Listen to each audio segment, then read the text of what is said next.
Hi everyone, আমি অঞ্জন ঘোষ একালব্য থেকে বলছি। আমি একটা তোমাদের ইলেকট্রিক্যাল ইঞ্জিনিয়ারিং এর জন্য একটা বই একটা লঞ্চ করেছি। তো এই বইটা শুধু এ- যে কোনো এক্সামের জন্য খুব সুন্দরভাবে করা আছে, ঠিক আছে? কোশ্চেন অ্যান্সার অ্যানালিসিস, ঠিক আছে, এবং তার শর্ট নোট, কি কি পয়েন্ট ইম্পর্টেন্ট, পুরো ব্যাখ্যা করা আছে। ধরো, আমি এই বইটা 5 বছর ধরে কাজ করছি, ঠিক আছে? আমার রিসার্চ, আমার অ্যানালিসিস, আমার কাজ করা আছে। তো এনএইচপিসিএল যে এক্সামটা হলো, আরো হয়তো অনেক এক্সাম হয়েছে, ঠিক আছে? সেইগুলো নিয়ে আমি কাজ করছি, কি কি আমার কন্টেন্টে অ্যাড করতে হবে, কি কি কন্টেন্টে আমাকে করা হয়ে গেছে দেখে নিচ্ছি, কি কি আরো এক্সট্রা ইনফরমেশন আসছে, কিরকম ভাবে কি হয় সেটা আমি আমার ব্যাপার, আমি সেরকম ভাবে কাজ করব। তো আজকে এনে আমরা তো ইলেকট্রিক্যাল ইঞ্জিনিয়ার, যেই ডিপ্লোমা ক্যাটাগরি আমরা, মেন ফোকাস আমাদের।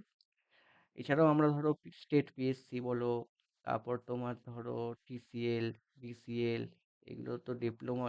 টিসিএল এর ডিপ্লোমা ক্যাটাগরি। তারপর তোমার ধরো যে কোনো হচ্ছে আরআরবি জেই, এসএসসি জেই, এরও ডিপ্লোমা ক্যাটাগরি। এছাড়াও কিছু পিএসইউ আছে, পাওয়ার গ্রিড, এগুলো পাওয়ার গ্রিড। তারপর তোমার হচ্ছে এনটিপিসি, এগুলো হচ্ছে পুরো ডিপ্লোমা ক্যাটাগরি। এইখানে যে এরকম বইটা আমি যেভাবে কাজ করছি, যাতে আমার বইটা থেকে প্রত্যেকটা প্রশ্ন যেন কমন চলে আসে, এইটা আমার কাজ। এবং এই বইটা মার্কেটের বইয়ের মতো নয় যে কোশ্চেন অ্যান্সার, শুধু অ্যান্সার, কোশ্চেন দিচ্ছি অ্যান্সার, কোশ্চেন দিচ্ছি অ্যান্সার, না। এই বইটা অ্যানালিসিসটা খুব ইম্পর্টেন্ট।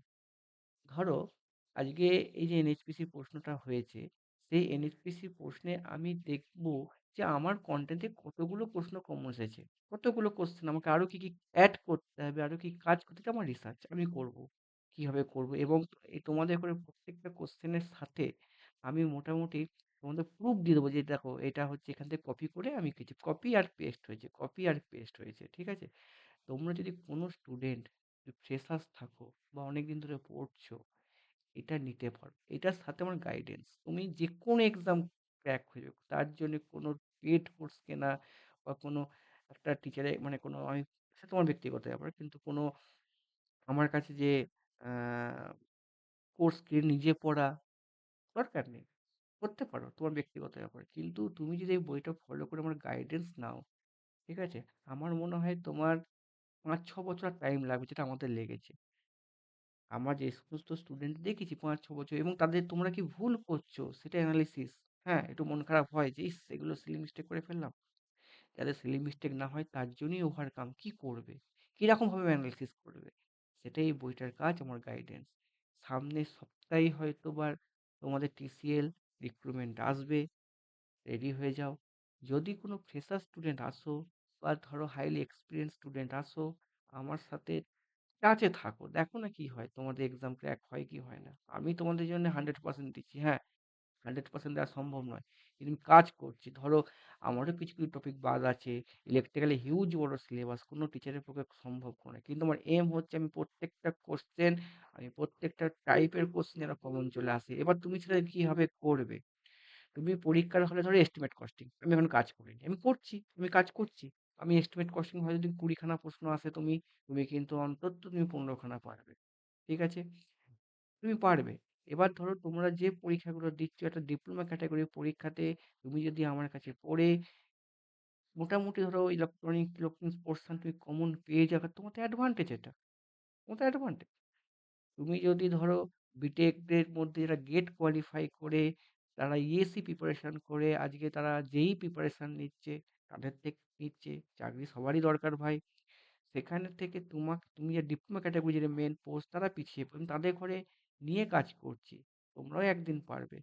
আজকে গেট গেট দিয়ে আজকে সে এসএসসি যেই আরআরবি যে প্রিপারেশন নিচ্ছে, অবশ্যই নিক, তারও দরকার। একটা ডিপ্লোমা ছেলে সেই জায়গাটা পৌঁছাতে পৌঁছাতে টাইম লাগছে, আর লাগবে না। তোমাকে আমি যেটুকু দেবো সেটুকু ইম্পর্টেন্ট। যিনি গেট ইএসসি দিয়ে এক জায়গায় এক্সামে বসছে, তাদের টেকনিক্যাল অনেকটা অ্যাডভান্টেজ আছে, কিন্তু তা নয় যে সে এক্সাম ক্র্যাক করে ফেলবে, ঠিক আছে? তার কনসেপ্ট ক্লিয়ার, তার কনসেপ্ট জানে। আমাদের কনসেপ্টই ক্লিয়ার নেই, কিন্তু কনসেপ্টটা ক্লিয়ার করবো কিভাবে? আমাদের আজকে ইউটিউবে যে কোনো টিচার ভালোভাবে পড়ায়, আমাদের যেটা আটকাবে সেই জায়গাটা আমরা পড়বো, কিন্তু আমরা জানি না কোনখান থেকে প্রশ্ন আসে। সেটাই বইটা তোমার হেল্প করবে। তুমি যেকোনো টিচারের ভিডিও দেখতে পারো, যেকোনো টিচার তারা সুন্দর এক্সপ্লেন করা আছে প্রত্যেকটা টপিক। কিন্তু তোমরা জানি না যে আমরা কোনখানটা কতটা পড়বো। এই বইটা পুরো সেই হিসেবে কাজ করা আছে, এক্সাম ক্র্যাকার। এটা হার্ড কপি আমি সব্বাইকে দেবো। যদি তোমার আমাকে সাপোর্ট করতে চাও, করো একটুখানি, কারণ তোমাদের জন্য আমি এই কাজটা করেছি, ঠিক আছে? আর একটা জিনিস হচ্ছে কি, যদি কোনো ফ্রেশার স্টুডেন্ট, ধরো রানিং স্টুডেন্ট, তারা অন্য জায়গায় পড়ে কিন্তু পায় না, মানে টাইম লেগে যায়। পায় অনেকে স্বতঃসিদ্ধ পায়। পায় না নয়, টাইম লেগে যায়। কোনো ফ্রেশার যদি তোমার কাছে আসতে চাও, আসতে পারো। তোমার কিন্তু ৫-৬ বছর টাইম লাগবে না। এটা আমার চ্যালেঞ্জ। কোনো অনেক ছেলে আছে ২০ সালে পাস আউট হয়ে আছে, ২৫ এ জব পায়নি। অনেকে ১৯ সালে পাস আউট, জব পায়নি। অনেকে ১৫ সালে পাস আউট, জব নেই। কেন পায়নি? তারাও তো পড়ে রে ভাই। সবাই তো পড়ছো। তোমরা ডেডিকেশন করছো। ভুল হচ্ছে। সেটা নিজে একটা করা আর টিচার করার মধ্যে ডিফারেন্স আছে। আমি কিন্তু করবো। আর আমি কেমন করেছি? ধরো আমার এই স্টুডেন্টের আছে, আমার কাছে স্টুডেন্ট ৪ জন পরীক্ষা দিয়েছে। ৪ জন। ৪ জন আমাকে অ্যান্সার কি পাঠিয়েছে। ৪ জনের মধ্যে যারা কমন ভুল আমি দেখছি। একটা প্রশ্নে কমন অনেকে ভুল করছে। সোজা একটা খুব ভালো প্রশ্ন অ্যান্সার করে ফেলছে। কমন ভুল সেটা দেখে ছেলেরা কি ভুল করেছে সেটা কনটেন্টে ইউটিলাইজড হবে। যেটা পারছে তো অবশ্যই ভালো, সেটা ব্যাখ্যা হবে। কিন্তু যে কমন ভুল সেটা আমাদের দেখা দরকার। ৪ টে স্টুডেন্টের স্কোর হয়তো একজনের ১২০, একজনের ১১০, একজনের ১০৭, একজনের 97, একজনের ১০৫ না কত বলল। আমাকে ৪ টে অ্যান্সার কি পাঠিয়েছে। ঠিক আছে? এরকম স্কোর আছে। তাদের কি হয়? কিন্তু পেপার কিন্তু খুব একটা শক্তও নয়, খুব একটা সোজাও নয়। মানে পুরো কপি পেস্ট প্রশ্ন যে আমি কোর্স কিনে ফেলবো, আমি কোর্স কিনে পড়বো, এরকম নয়। আমি এমসিকিউ পড়বো, আমি কোয়েশ্চেন পেয়ে যাবো, এরকম ধরনের প্রশ্নও কিন্তু নয়। তার পুরো কোয়েশ্চেন ব্যাখ্যা আমি তোমাদের আমি করে দিয়েছি। দেখো, হ্যাঁ, এখানে আমারও অনেক কনটেন্ট কিন্তু ক্লিয়ার নেই। যেগুলো কনটেন্ট ক্লিয়ার নেই সেগুলো আমি করব। আমার পক্ষে তো ভাই টাইম লাগবে। যদি তোমরা আমাকে সাপোর্ট না করো, তাহলে ধরো আমি স্লো চলবো। হুম? আমাকে সাপোর্ট করে ফার্স্ট আমার কাছে কোশ্চেন কমন দেখো না, আমি সেটাই ৫ বছর ধরে কাজ করছি। আমি যা একটা হাওয়া বুঝতে পারি, আমি কি এমন কোশ্চেন আসতে পারবে, সেটাই যেন আমি ফিল করতে পারি। ঠিক আছে? তোমরা যদি এই ভিডিওটা কারোর যদি হেল্প হয়ে থাকে, বন্ধুদের করে শেয়ার করে দাও। বিভিন্ন মানে কলেজের গ্রুপ যারা থাকে তাদের করে শেয়ার করে দাও। তোমাদের জন্য আমি কিছু একটা আনছি। তোমাদের সামনে যদি কোনো এক্সাম হয়, তুমি ওইখান থেকেই কোশ্চেন কমন পাবে। তোমার যেটা আটকাবে, যেটা তোমার প্রবলেম, ইউটিউবে সব কিন্তু অ্যাভেলেবেল। ইউটিউবে পড়াশোনাটা আমাদের আজ সোজা করে দিয়েছে। আমিও অনেক কিছু বুঝতে পারি না, আমি ইউটিউব থেকে করি। অনেক টিচার স্বীকার করে না। ঠিক আছে? I am not one man army. ঠিক আছে? আমি ইলেকট্রিক্যালটাই দেখবো। আমার টার্গেট হচ্ছে কোশ্চেন কমন দেয়া। এই যে ধরো তোমাদের ডিসিএল এক্সাম হবে, অনেকে স্ট্যাটিক জিকে করে। ভাই তুমিও করতে পারো। তুমিও জানো কোনখান থেকে প্রশ্ন আসবে না আসবে। তুমিও পারবে। এটার জন্যে ভাই একটু স্মার্ট হয়ে চলতে হবে। তুমি যদি টেকনিক্যাল একটু গেইন করতে পারো, তোমার কাট অফ আরো হাই হবে। ঠিক আছে?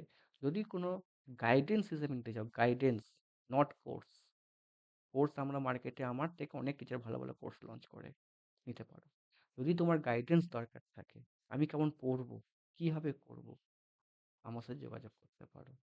আমি মনে হয় যে এখনো পর্যন্ত যেটুকু কাজ করেছি, সেখানে হয়তো আমার 75% থেকে 80% মতো আমার কন্টেন্ট কভার হচ্ছে। আমি চাই এটা 100% করি। সেটাই আমি কাজ করি, তার জন্য তোমাদের সাপোর্ট লাগবে। তোমরা যদি আমার কাছে আসো, তাহলে আমি তোমাদের আরো ফল্ট বুঝতে পারবো, আরো কিছু কাজ করতে পারবো। তোমরা যদি তোমাদের এই ভিডিওটা ভালো লেগে থাকে, কোনো কারো যদি ভালো থাকে, শেয়ার করে দেবো। বিভিন্ন ইলেকট্রিক্যাল ইঞ্জিনিয়ার, ইলেকট্রিক্যাল স্টুডেন্টদের করে শেয়ার করে দাও। ঠিক আছে? ধন্যবাদ।